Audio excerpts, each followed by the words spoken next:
नमस्कार मित्रों,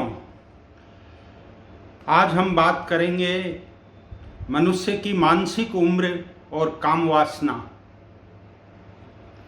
सबसे पहले हम काम को समझते हैं। कबीर जी कह रहे हैं कि काम काम सबहु कहे, काम न चिन्हे कोई, जेती कल्पना मन की काम कहावे सोई। जितनी भी मनुष्य के मन में कल्पनाएं आती हैं उन सभी को मिला के काम कहा गया है। लेकिन आज का आदमी या जो प्रचलित जो शब्द हैं कि काम वासना, जिस तरह आपने देखा होगा कि जितने भी एंटीसेप्टिक्स आते हैं डिटॉल बोल देते हैं, क्योंकि डिटॉल सर्वाधिक प्रचलित है।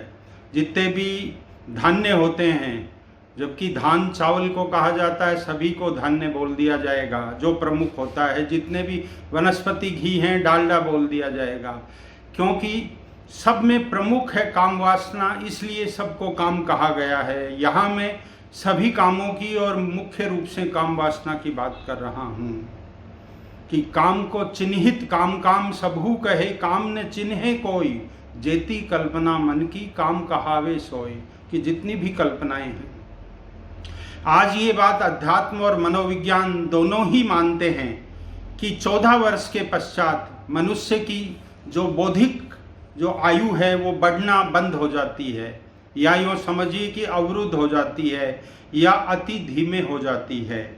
फिर क्या सिर्फ मनुष्य के हाड़ मांस ही बढ़ते हैं, फिर उसकी प्रज्ञा नहीं बढ़ती, उसकी रितंभरा नहीं बढ़ती, उसका अनुभव बढ़ता जाता है, जो कोई बहुत मूल्यवान नहीं है। वो कई बार धोखा भी दे जाता है। ऐसा क्यों होता है?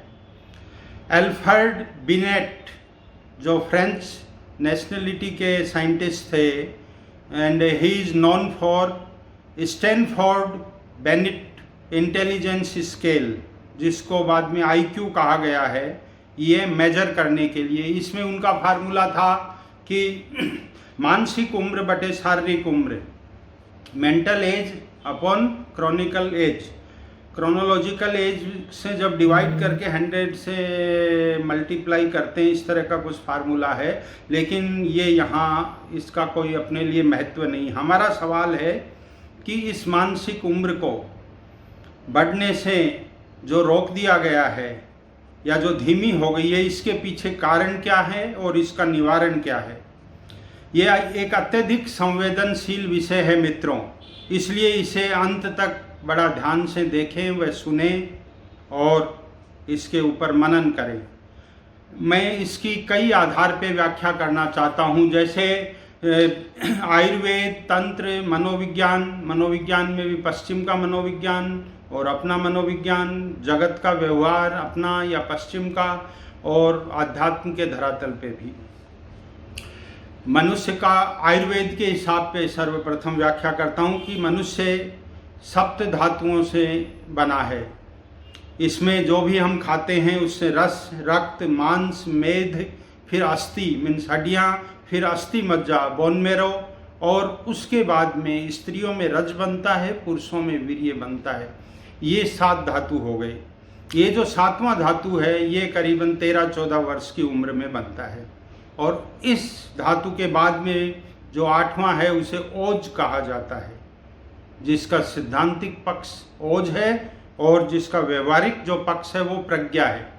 वो ही पावर ऑफ डिस्क्रिमिनेशन है, वही रितंभरा है, वही मूल्यवान है। लेकिन अब कुछ लोग वहाँ से लौटना शुरू कर देते हैं, यू टर्न ले लेते हैं। उसका उपभोग, उसका उपयोग, उसका क्षय, उसका पतन, उसकी रक्षा या उसकी संभाल नहीं करना, तो फिर मनुष्य ऊर्ध्व रेतस नहीं होता है। इस पे बड़े अनूठे प्रयोग किए गए हैं, जिनकी मैं व्याख्या बाद में करता हूँ। पहले हमें समझना है कुंडलिनी जो तंत्र है, उसके आधार पे अगर इसको समझते हैं तो हर 7 वर्षों में मनुष्य के एक चक्र का उन्मूलन होता है, एक नया चक्र उसका खुल जाता है, और करीबन 49 की एज तक 7 चक्र खुल जाते हैं। उसके बाद की जो मनुष्य की समस्याएं हैं वो शारीरिक कम, मानसिक और आध्यात्मिक अधिक हो जाती हैं, जिन्हें भी हम पृथक से समझेंगे। विश्व प्रसिद्ध मनोवैज्ञानिक जो ऑस्ट्रिया वियना से हैं, सिगमंड फ्राइड, जिन्हें सभी जानते हैं, उन्होंने उम्र पे और काम वासना पे काफ़ी काम किया है।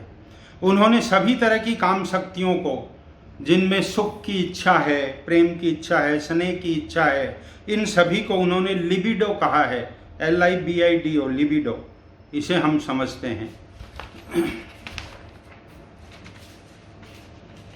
फ्राइड कहता है कि मनुष्य का जो मनोलैंगिक विकास है, जिसको उन्होंने साइकोसेक्सुअल डेवलपमेंट कहा है, ये किस तरह से होता है। 2 से 5 वर्ष की उम्र जो शैशव काल है, जिसमें बच्चा होता है, इन्फेंट जिसको बोलेंगे, इसमें अगर पुत्र संतान है तो उसमें उसकी ओडिपस कॉम्प्लेक्स जो है वो विकसित हो जाता है।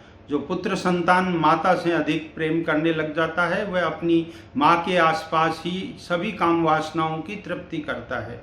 उसके बाद अगर पुत्री है संतान के रूप में, तो इलेक्ट्रा कॉम्प्लेक्स जो उसके पिता से लगाव को बताती है और उसे अधिक प्रभावित करती है। ये सब अवचेतन मन में हो रहा है, जिसे अनकॉन्शियस माइंड कहा गया है, जिसको फ्राइड ने इड कहा है, ID, इड। तो इसमें जितनी भी अतृप्त वासनाएं, कामनाएं, कुंठाएं, पाश्विकता या जो भी कुछ है, फ्राइड कहता है कि ये सब कुछ इसमें होता है। उन्होंने एक बर्फ के टुकड़े को पानी में डुबोकर बताया कि जैसे 10वां हिस्सा उसका 1/10 भाग पानी के ऊपर होता है। कहा कॉन्शियस माइंड इतना होता है और अनकॉन्शियस माइंड, जिसमें ये सब कुंठाएं, इच्छाएं, वासनाएं हैं, वो 9/10 भाग है। वो मनुष्य का छुपा हुआ उसका मनस है। अब इसमें पूर्व जन्म की स्मृतियां भी हैं, इसमें सब कुछ होता है। लेकिन इसको हमारा अध्यात्म कहता है कि ये ऐसा समय होता है कि जब बच्चा 20, 22, 23 घंटे सोता है और वो अपने पुनः पूर्व जन्म की स्मृतियों का रिवीजन करता है। एक तरह से अपने पूर्व जन्म को यहाँ पर प्रत्यक्ष रूप से उसकी अंतिम स्थितियों को या जो भी वो करता है, ये एक सब्जेक्टिव मैटर है। फिर इसके बाद में फ्राइड के अनुसार एक लेटेंसी स्टेज होती है जो 6 वर्ष से 12 वर्ष तक होती है। लेटेंसी मीन्स गुप्त या सुप्त, जो इस तरह की जिसका प्राकृतिकरण बहुत कम है। ये इसमें सामाजिक व्यवहार में बच्चा अन्य बच्चों के साथ खेलता है, कहीं भी ये बाल्यकाल की जो अवस्था है, इसमें वो अपना सर्किल डेवलप करता है, अपनी आइडेंटिटी को एस्टेब्लिश करता है। यहाँ पर ईगो की उत्पत्ति होती है फ्राइड के हिसाब से, जिसको हम नकारात्मक तरह से तो बहुत जगह यूज करते हैं, लेकिन इसके सकारात्मक जो पक्ष हैं वो क्या हैं, जिसको हमारे अध्यात्म ने अहम कहा है या अहंकार कहा है, अस्मिता भी कहा है। अज्ञे जी ने इसको अस्मिता भी नाम दिया था। वो कहते हैं कि जिस तरह से आज आपको अगर अपने अस्तित्व का भान नहीं है, तो एक छोटा बच्चा जो 5 साल से कम का है, वो एक चलते हुए सर्प को पकड़ लेगा, क्योंकि उसे नहीं पता कि वो उसे खा सकता है। लेकिन जैसे ही आप में ईगो या अहम का भाव आ जाएगा और आपको बता दिया जाता है कि ये सर्प है, तो आप एकदम चौंकेंगे, रोने लग जाएंगे, चिल्लाने लगेंगे, भागेंगे। क्यों? क्योंकि ईगो का दूसरा पक्ष ही भय है। ईगो का नाश होने से मनुष्य भयग्रसित हो जाता है। इसलिए वो ये इसकी सबकॉन्शियस माइंड की स्टेज है, जो बिल्कुल दोनों के कॉन्शियस और अनकॉन्शियस के बीच में एक धरातल के रूप में, एक ट्रांजैक्शन पॉइंट के रूप में होती है। थोड़ा सा अल्प विराम होता है, वहाँ पर कुछ ज़्यादा ठहरना नहीं होता। फिर इसके बाद में जो है वो जेनेटल स्टेज आ जाती है, ये 13-14 वर्ष की फ्राइड के अनुसार। लेकिन इसमें जो उसके मन की जितनी भी चेतनाएं हैं, तमाम काम वासनाएं जो भी जागृत हो सकती हैं, वो सारी इस वक्त में, जिसमें शारीरिक, मानसिक, सांसारिक उससे कुछ चाहिए, धन, वैभव, साधन, ये सब जो हैं उसके मन में गहरे रूप से बैठ जाते हैं। ये चेतन मन या सुपर ईगो की स्टेज है। अब इसके अंदर जो हमारा अध्यात्म भी यही कहता है कि कुंडलिनी के हिसाब से दूसरे चक्र का आविर्भाव हो जाता है, जिसे स्वाधिष्ठान कहते हैं। पहला मूलाधार, दूसरा स्वाधिष्ठान। यहाँ स्वयं का अधिष्ठान हो जाता है। स्वयं की स्थापना हो जाती है। इस जन्म में मनुष्य का दोबारा से अपना स्वयं का रोपण, अपनी एक प्रतीति हो जाती है। उसके बाद में मनुष्य का आगे का जीवन शुरू होता है। चाणक्य इसके बारे में कहते हैं कि बालक को प्रारंभिक 7 वर्षों तक अत्यधिक स्नेह, प्रेम, आनंद, खेलने कूदने, भटकने, तोड़ने फोड़ने, जो कुछ वो चाहे करने दीजिए, लेकिन 7 से 14 वर्ष की उम्र में उसे अनुशासन सिखाया जाए, नियम सिखाए जाएं, सख्ती से उनका पालन करवाया जाए, क्योंकि जीवन के रास्ते पर 14 वर्ष आते आते एक लाल शाही से रेड मार्क आ रहा है, खतरे का निशान आ रहा है। इसको एलोपैथी के अनुसार, एलोपैथी कहती है कि हार्मोनिकल चेंजेज हैं, शरीर बदल रहा है, कुछ अप्रत्याशित घटने लगता है। कुंडलिनी के आधार पर जब दूसरा चक्र स्थापित हो जाता है तो ये जेनेटल के मूल में ही होता है। जो हमारी जननेंद्रियां हैं और स्त्रियों में डिंब है, अंडकोश हैं, उनके जस्ट पीछे होता है, इसलिए ये स्वादिष्टान चक्र से कहा गया है। अब इसके आगे इसके बारे में अमृता प्रीतम भी कहती हैं कि जीवन की सड़क पर लाल खतरे के निशान की तरह होती है 14 से 16 वर्ष की उम्र, जिसमें जैसे फ्राइड कहता है कि ये सम्मोहन की, नार्सिज्म की स्टेज है। लड़के या लड़कियां घंटों शीशे के सामने खड़े रहकर स्वयं को निहारते रहते हैं, ये एक नार्सिज्म है। यहाँ से व्यक्तित्व का सृजन या विखंडन शुरू हो जाता है। सृजन की बात हम आगे करेंगे, क्योंकि आज हमारे पास सृजन वाली वो परंपरा नहीं रही है। गुरुकुलीय शिक्षा और गुरुओं का सानिध्य, वेद उपनिषद का पाठ, वो एक अलग स्ट्रीम है, उसकी बात पृथक करेंगे। मैं पहले फ्राइड के अनुसार जाता हूँ। इसमें जो विखंडित व्यक्तित्व होना शुरू होता है वो एक डिफेंस मैकेनिज्म तैयार कर लेता है। फ्राइड के बेटे और बेटी ने इस पे काम किया, अन्ना फ्राइडिनम और जो नव फ्राइडिनम लड़के ने, उन्होंने इसको विस्तृत रूप से कहा है कि ये अवचेतन मन, जो अनकॉन्शियस माइंड है, उसमें ये सब घटित होता है। इसके पॉजिटिव और नेगेटिव दोनों एस्पेक्ट हैं। यहाँ आदमी अपने अहम की रक्षा के लिए समस्या को विकृत कर देता है। समस्या के विकृत रूप होते हैं, जैसे सबसे पहला युक्तिकरण करता है, वो रेशनलाइजेशन करता है, बहानेबाजी करता है किसी भी गलती के पीछे। दूसरा जो उसका जो स्टेज है वो इसमें होता है प्रतिगमन, रिग्रेशन, जिसमें होता है पीछे की तरफ लौटना। जैसे 14 साल का बच्चा है, 5 साल के बच्चे का व्यवहार करने लगेगा, तुतलाएगा, कुछ बोलेगा कि इस तरह के ये करता है। ये सब अवचेतन मन कर रहा है, क्योंकि उसे अपनी अहम की रक्षा करनी है। फिर प्रक्षेपण, जिसे प्रोजेक्शन कहते हैं, वो किसी दूसरे पे इन सब चीज़ों का इल्ज़ाम लगा देता है। फिर विस्थापन, डिस्प्लेसमेंट होता है, जैसे बॉस से डांट खा करके घर पर पत्नी व बच्चों को डांटना। जैसे लोकोक्ति भी है कि कुम्हारी पे जोर नहीं चलता है तो गधे के कान मरोड़े जाते हैं, ये डिस्प्लेसमेंट है। फिर नकारना, डिनाइल, नुकसान होने पर आदमी ये कहता है कि ऐसा कैसे हो सकता है, कोई मर जाए या कोई दुर्घटना या कोई बड़ा नुकसान, तो कि नहीं ऐसा नहीं हो सकता, ये है डिनाइल। फिर क्षतिपूर्ति होती, कॉम्पनसेशन, ये कभी पढ़ाई की पूर्ति नुकसान को खेल में करता है, कभी कोई माता पिता के कार्य कर देता है, इस तरह से वो अपनी गलतियों की क्षतिपूर्ति, कंपनसेशन करता है। दिव्या स्वप्न, जिसमें फैंटेसी एंड डे ड्रीमिंग हो गया। ये इन्होंने ये बताया है कि मनुष्य की इस टाइम जो विकृत अवस्था होती है उसके लिए वो डिफेंस मैकेनिज्म भी तैयार करता है, क्योंकि गुरुकुलीय शिक्षा नहीं है, उस तरह का हमारा पठन और पाठन नहीं है, तो ये सब विसंगतियां जो पैदा हो गई हैं उनकी मैं चर्चा कर रहा हूँ। जीवन की इस सीढ़ी पर हमारा मन हमारे सबसे बड़े शत्रु या मित्र के रूप में अपनी भूमिका निभाता है। या तो हमें उस खतरे के निशान से बाईं तरफ घुमा देता है जहाँ पर विघटन शुरू होता है, या हमें यू टर्न लेकर के पुनः वापस से अपनी यात्रा पे लौटना होता है, जो एक केवल पार्श्विक यात्रा है। इसके आगे हम देखते हैं कि आपके हाड़ और मांस का ये जो शरीर है ये केवल बढ़ रहा है, और आप में अभी इस तरह की कोई प्रज्ञा शक्ति, क्योंकि आप अपने ओज और अन्य धातुओं का क्षय कर रहे हैं, आपकी ऊर्ध्व गति नहीं हो रही है। इसका आध्यात्मिक विश्लेषण किस तरह से है वो बताता हूँ मैं। मूलभूत रूप से मनुष्य का होना क्या है? और वह होना क्या चाहता है। यह एक विरोधाभास है।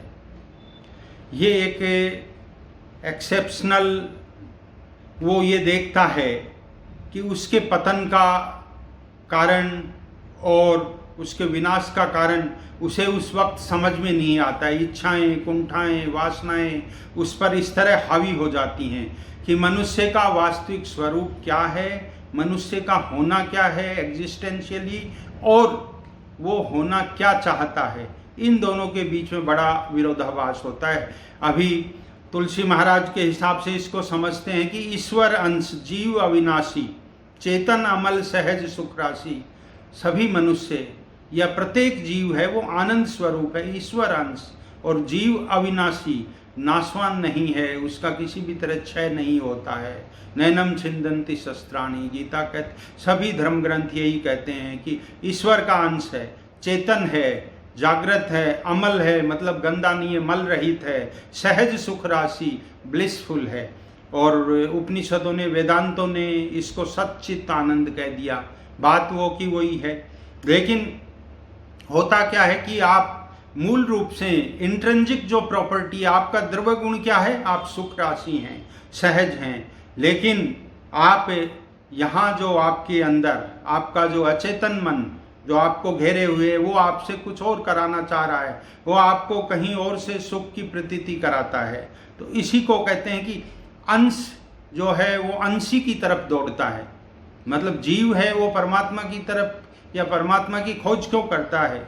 वो इसी तरह जैसे आप पानी के एक गिलास से थोड़ा सा पानी डालिए, ये पानी स्वतः ही महासागर की तरफ जाने लगेगा, नाली, कुएं, नदी के माध्यम से होता होता, क्योंकि पानी का अंतिम जो स्वरूप है यहाँ वो महासागर के रूप में है। जब मनुष्य का पंच भौतिक शरीर विलीन होता है, वायु वायु में चली जाती है, अग्नि अग्नि में चला जाता है, पार्थिव हिस्सा राख बन के भूमि में मिल जाता है। तो हमेशा अंश जो है वो अंशी की तरफ दौड़ता है।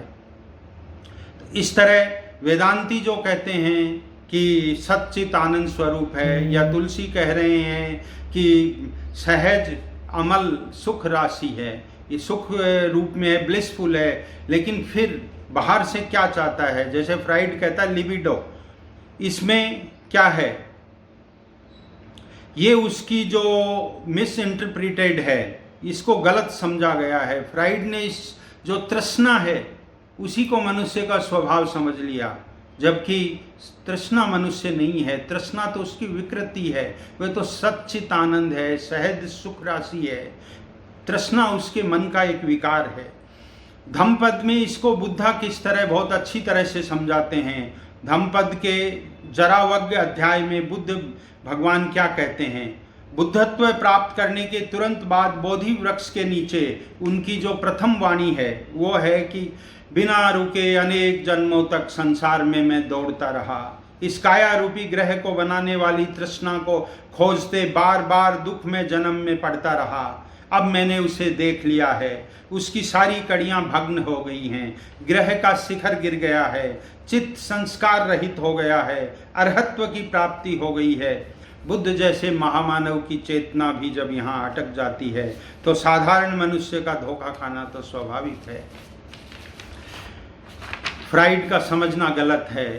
अब यह समझना पड़ेगा कि फ्राइड किस आधार पर अचेतन मन, जो अनकॉन्शियस माइंड, जो 9/10 भाग है, उसमें कामनाएं, वासनाएं, पाशविकताएं, पशु जैसा व्यवहार, क्रूरता, कभी किसी व्यक्ति को देखोगे कि वो इतना ब्रूटल मर्डर कर देता है, कभी कोई इस तरह की अमानवीय घटनाएं हो जाती हैं, तो ये पाशविकता कहाँ आई, कहाँ से आई। 14 वर्षों में वो घर और स्कूल जाता है, इस जन्म में इतना सब इकट्ठा नहीं हो सकता, संसारी व्यवहार से इतना कचरा इस जन्म में इकट्ठा नहीं हो सकता, तो फिर ये कहाँ से आया। इसके बारे में विचार करने के पहले मैं पूर्व और पश्चिम का कुछ फर्क बताता हूँ। पश्चिम जो है वो न तो रीबर्थ को मानता है, न पूर्व जन्म को मानता है, न पुनः जन्म को मानता है कि आगे कोई जन्म होगा। क्रिश्चियनिटी भी नहीं मानती है, जुडाइज्म, यहूदी भी नहीं मानते हैं, इस्लाम भी नहीं मानता है। ये तीनों धर्म जो है रीबर्थ को नहीं मानते हैं, और हमारा सारा सिद्धांत इसी पे टिका हुआ है। ऊपर बुद्ध भी कह रहे हैं कि अनेक जन्मों, जाति स्मृति, बुद्ध के वाणी में मिलता है कि 13 जन्मों का उन्होंने पीछे जा कर के अपना अन्वेषण और परीक्षण किया और हर जन्म के दुखों से त्रस्त होके फिर उनको ये लगा कि यहाँ पाने योग्य कुछ भी नहीं है। तो सनातन धर्मी, हम वैदिक धर्मी, हम इस बात को कैसे समझाएंगे? हम इस बात को इस तरह समझाएंगे कि जैसे आपका कोई फ़ोन या मोबाइल है, वह आपका नष्ट हो गया या आपका खो गया या आपको चेंज करना है, लेकिन उसका जो डाटाबेस है वो आपको, जैसे ही आप नया मोबाइल लेते हैं तो आपको क्लाउड से, गूगल से वो तुरंत ट्रांसफ़र हो जाता है। आज के वैज्ञानिक युग में ये बात बिल्कुल आसानी से आज समझ सकते हो। ऐसे ही मनुष्य का जो सूक्ष्म शरीर है, जो अंतःकरण है, पंच ज्ञानेंद्रियाँ, पंच कर्मेंद्रियाँ, पंच प्राण, पंच तन्मात्राएँ, शब्द स्पर्श रूप रस गंध और 4 अंतःकरण, मन बुद्धि चित्त और अहंकार, इन सब से मिलकर जो सूक्ष्म शरीर है, ये मनुष्य में इम्बॉडीड है एंड रिलेशनल प्रोसेस है। जो पहले भी बताया है हमने अपनी वीडियो में कि माइंड क्या है, एम्बॉडीड ब्रेन से जुड़ा हुआ है and relational process that regulates the flow of energy and information in your ecosystem. Whole ecosystem में वो ये सब रेगुलेट करता है। यही अपना सूक्ष्म मनस मन है जो बाहर है। आपका स्थूल शरीर गिरेगा, लेकिन मनस शरीर जैसे ही आप कोई देह लेंगे तो उसमें आ जाएगा। आपके सारे डाटा आज आ गए हैं, जन्म जन्मांतर की वासनाएं, जन्म जन्मांतर की क्रूरता, जो भी आप में अच्छाई या बुराई है, इसके दोनों पक्ष हैं, वो आपको पुनः मिल जाती हैं। मन जो माइंड है, वो उसका जो एप्लीकेशन है यहाँ पर, वो उसको समझने की बात है, क्योंकि मन बुद्धि चित्त और अहंकार ये अंतःकरण चतुष्ट कहलाता है। ये इंटरनल टूल, अंतः मीन्स इंटरनल और कर्ण मीन्स टूल, ये हमारा ऐसा है जो बाहर से अंदर की जो सारी व्याख्या है वो अंतःकरण के द्वारा होती है। संतों ने इसका अध्यात्म में बहुत प्रयोग किया है। जो बुद्धि है, मन के बाद में आती है बुद्धि। बुद्धि में दोनों बातें होती हैं, संकल्प और विकल्प, ये करना चाहिए, ये नहीं करना चाहिए, इसके अंदर। और चित्त जो होता है, ये तो एक स्टोर हाउस है, जिसकी फ्राइड बात करता है कि ये अचेतन मन है, जिसको सबकॉन्शियस माइंड कहा गया है। इसमें अनेक जन्मों की दमित इच्छाएं, वासनाएं और अच्छाई बुराई सब कुछ है। इसका जो अगर पॉजिटिव साइड देखते हैं तो आप देखेंगे कि कुछ बच्चों में या कुछ मनुष्यों में इतनी प्रतिभा होती है कि वो इस जन्म का संग्रह नहीं हो सकता। इतने गुणों का भंडार इस जन्म में इतना बड़ा सरमाया, इतनी बड़ी पूंजी इस जन्म की नहीं हो सकती। तो ये क्या है? ये अगले जन्मों से जब शरीर नष्ट हो गया तो इस जन्म में आपको एक सीढ़ी के रूप में आपको उसको प्रयोग करना है। बाकी इसको गीता में अर्जुन को भी भगवान श्री कृष्ण समझाते हैं कि इस तरह के पुरुष, अर्जुन ने एक संशय प्रकट किया या आशंका प्रकट की कि भगवान में अभी इस जन्म में धर्म कर्म और योग अभ्यास वैराग्य इन सब में इतनी मेहनत करूं और फिर मेरा ये शरीर गिर जाएगा, अगर मैंने लक्ष्य को प्राप्त नहीं किया तो ये सब व्यर्थ हो जाएगा। तो भगवान उसे समझाते हैं कि नहीं, इस तरह के जो योग भ्रष्ट पुरुष हैं, जो बीच रास्ते में हैं, उनको लिए क्या होगा?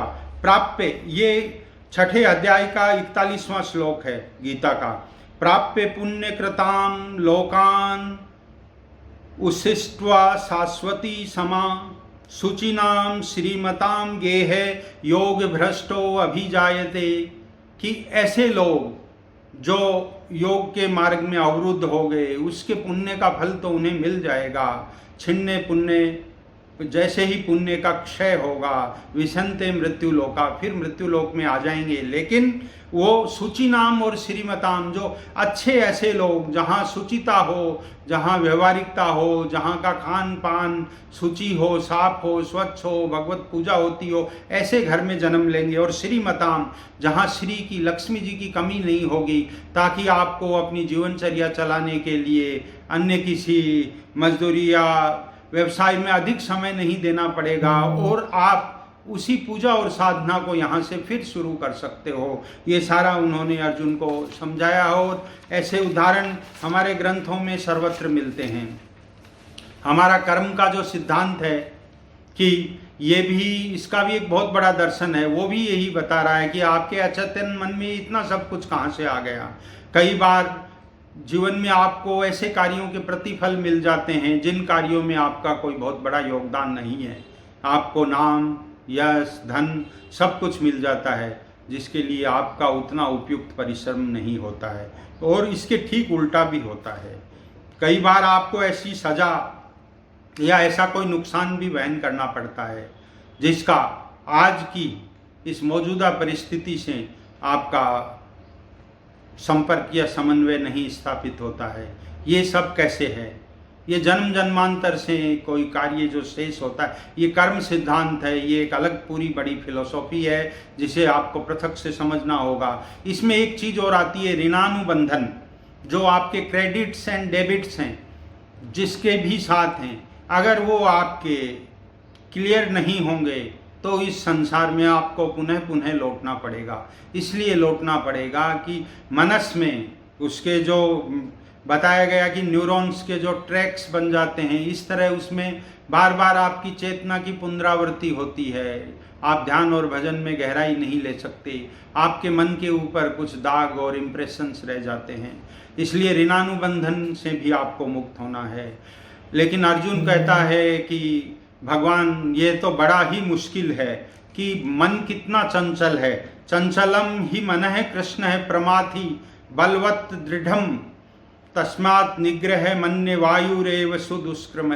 ये वायु की तरह चंचल जो मन है, आप कहते हैं कि इसको आप कंट्रोल कीजिए, इसके साथ आप अभ्यास कीजिए। तो भगवान कहते हैं कि असंशय महाबाहो मनो दुर्निग्रहम चलम, कि मन को पकड़ना, मन को काबू करना, लगाम डालना असंशय ही जो है बड़ा दुर्निग्रहम है, बड़ा मुश्किल है। लेकिन उसके दो उपाय हैं, अभ्यासेन तु कौन्तेय वैराग्येन च गृह्यते।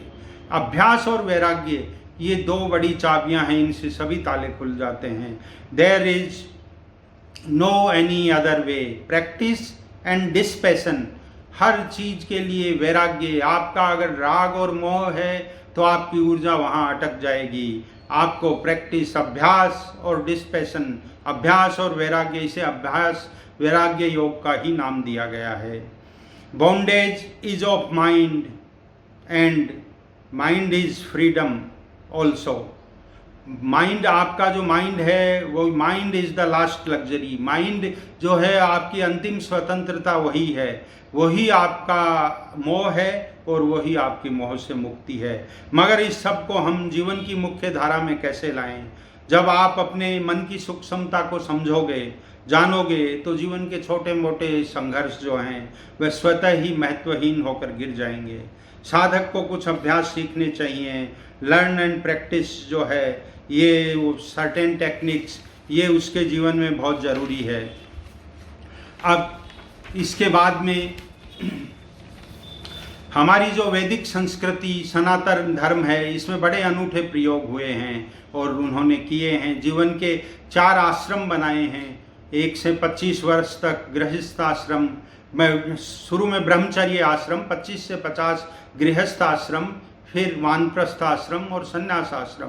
तो 25 वर्ष की उम्र के बाद में जब गृहस्थ में आता है, तब तक प्रज्ञा और चेतना ऊंचे आयामों पे जा चुकी होती है। जब वो ऊंचे आयामों को छू लेती है तो पुनः उसका पतन नहीं होता। शरीर की धातु जो है वो ऊर्ध्व रेतस हो जाती है। फिर प्रज्ञा और रितंबरा का हनन नहीं होता। पावर ऑफ डिस्क्रिमिनेशन आ जाती है। मनुष्य के जीवन में विवेकशीलता होती है। चलिए, थोड़ी देर 24 घंटे में अकेले बैठकर फ़ोन के बिना, किसी अन्य व्यक्ति से बात किए बिना, बिना किसी अवरोध के, आंख बंद करके अंदर अंधेरे में बैठते हैं। सभी से राग द्वेष खत्म करके बैठते हैं। मन की गांठें, कॉम्प्लेक्सेज को खत्म कर देते हैं, शिकायत खत्म कर देते हैं, खुद से भी कर देते हैं और संसार से भी कर देते हैं। सभी तरह के भय और जो फोबिया हैं उनसे मुक्त हो जाते हैं, क्योंकि साधक के लिए फियरलेसनेस जो है ये बड़ी आवश्यक शर्त है। जो आदमी निर्भय नहीं है वो धर्म में आगे गति नहीं कर सकता। अस्तित्व के सामने स्वयं को समर्पित कर देते हैं, खुद को मिटा हुआ मानेंगे, तभी अस्तित्व आपको स्वीकार करेगा। हमें अपनी श्वासों पे धीरे धीरे ध्यान केंद्रित करना है। इससे पूर्व के वीडियो में बताया है, जैसे ही आप श्वासों पे विजिलेंट होंगे तो मन है वो शिथिल होना शुरू हो जाएगा। आप श्वास पे इससे पूर्व का वीडियो उसे देख सकते हैं। संसार की असारता को समझें, यही वैराग्य है। वस्तुओं में, व्यक्तियों में आपका जो मोह है उसे समझें, वह वैराग्य है। यही कृष्ण ने कहा है, अभ्यासेन तु वैराग्य तु कौन्तेय। अगर आपको अपने इस जीवन की जो मोटर कार है, इसको केवल रनवे पर हवाई जहाज़ को मोटर कार की भांति ही दौड़ाना है तो ये दौड़ती रहेगी। आप चेतना के नीचे के स्तरों पे ही जीवित रहेंगे, चेतना के ऊपर के स्तरों पर नहीं पहुंच सकते हैं। 14 वर्ष की मानसिक आयु ही आपकी अंतिम आयु होगी। आप आहार, निद्रा, भय और मैथुन, जो कि एक पाश्विक वृत्ति है, मनुष्य के पास इससे ऊपर की वृत्ति है, उसे नहीं छू पाएंगे। कबीर जी कहते हैं कि मनवा तो एक है, भावे तहाँ लगाए, भावे हरि भक्ति कर, भावे विषया कमाए। चाहे तो एक ही मन होता है मनुष्य के पास, आप उसको एक ही डायरेक्शन में लगा सकते हो, वह उधर ही चलना प्रारंभ कर देता है। तो या तो इसे विषयों के साथ संयुक्त कर दें या इसे परमार्थिक और हरि भजन में लगा दें। दोस्तों, आपसे एक और विनती थी कि अगर आपको हमारे ये वीडियोज अच्छे लग रहे हैं, समझ में आ रहे हैं, तो आप चैनल को सब्सक्राइब कीजिए, इन वीडियोज़ को शेयर कीजिए और साथ में बेल आइकन को भी दबाइए ताकि आपको नोटिफिकेशंस प्राप्त होते रहें। और हमें कमेंट बॉक्स में या फ़ोन पे या ईमेल पे सजेशन दे सकते हैं कि आपको अन्य किन विषयों पर वीडियो चाहिए, ताकि हम उसमें हमारा यथासंभव प्रयास कर सकें। नमस्कार, धन्यवाद। ओम शांति शांति।